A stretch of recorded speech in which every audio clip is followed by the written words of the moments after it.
मैं एक चीज जानता हूँ कि पैसा कैसे बनाया जाता है।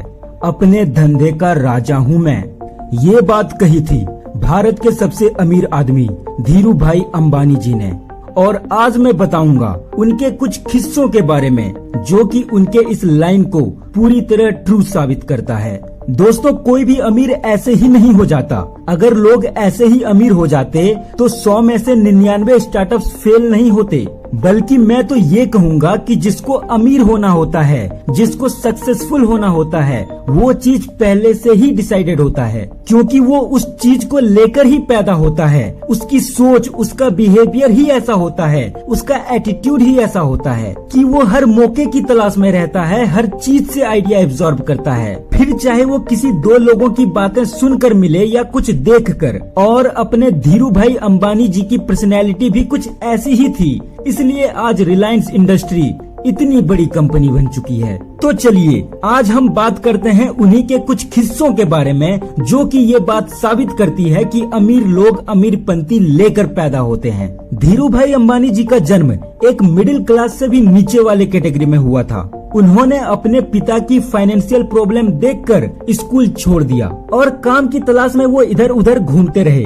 तो एक जगह उन्होंने देखा कि एक मंदिर जो कि अक्सर खाली रहता था, लेकिन आज वहाँ बहुत ही ज्यादा भीड़ थी। उन्होंने वहाँ पूछा तो पता चला कि यहाँ हर साल में 1 महीने ऐसी ही भीड़ रहती है। फिर उन्होंने देखा कि यहाँ आसपास कोई ज्यादा दुकान वगैरह भी नहीं है, तो उन्होंने इसी मौके का फायदा उठाने का सोचा। उन्होंने अपने गुल्लक को तोड़ा और जितने पैसे जमा कर रखे थे उनसे एक पकोड़े का ठेला लगा दिया और वहाँ मंदिर के पास पकोड़े बेचने लग गए। इससे उनको बहुत फायदा हुआ। उन्होंने इस बिजनेस से अच्छे पैसे कमाए, लेकिन जैसे ही महीना खत्म हुआ वैसे ही वहाँ धीरे धीरे भीड़ कम होनी शुरू हो गई और उन्हें घाटा होने लगा। तो उन्होंने सोचा कि अब मुझे नेक्स्ट अपॉर्चुनिटी की तलाश में निकलना चाहिए। फिर उन्होंने देखा कि यमन देश में लोग जाके अच्छा पैसा बना रहे हैं। तो फिर 17 साल की एज में धीरू भाई अंबानी जी अपने बड़े भाई के पास यमन चले गए। वहाँ उनके बड़े भाई ने उन्हें एक पेट्रोल पंप में जॉब दिलवा दिया। अब चूंकि उनका बिजनेस वाला माइंड ही ऐसा था, उन्हें पता था कि ज्यादा से ज्यादा माल कैसे बेचा जाता है,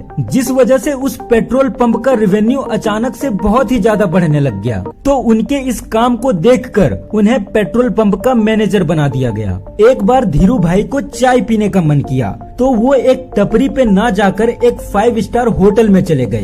सिर्फ चाय पीने के लिए नहीं, वो ये जानने के लिए गए थे कि अमीर लोग आखिर सोचते कैसे हैं, वो लोग आपस में बातें कैसे करते हैं। तो चाय पीते हुए बगल में बैठे 2 लोगों की बातें उनके कान में पड़ी। वो आपस में ये बातें कर रहे थे कि क्या तुम जानते हो इस देश का कॉइन चांदी का है और इसमें जितना चांदी यूज होता है उस चांदी की वैल्यू इस कॉइन की एक्चुअल वैल्यू से ज्यादा है। अब ये बात सुनते ही धीरू भाई का दिमाग ठनक गया और उनके दिमाग में ये आइडिया आया कि क्यों ना इन सिक्कों को पिघलाकर इन्हें चांदी की रेट में बेचा जाए। और उन्होंने सिक्कों को पिघलाना शुरू कर दिया। ये काम शुरू करते ही धीरू भाई की तो चांदी ही चांदी होने लग गई। लेकिन फिर धीरे धीरे मार्केट में सिक्कों की कमी होने लग गई और जाहिर सी बात है वहाँ के गवर्नमेंट को ये बात पता चल गई। और जब वहाँ के गवर्नमेंट ने इस चीज पे जांच करवाई तो धीरू भाई अंबानी जी का नाम निकलकर सामने आया।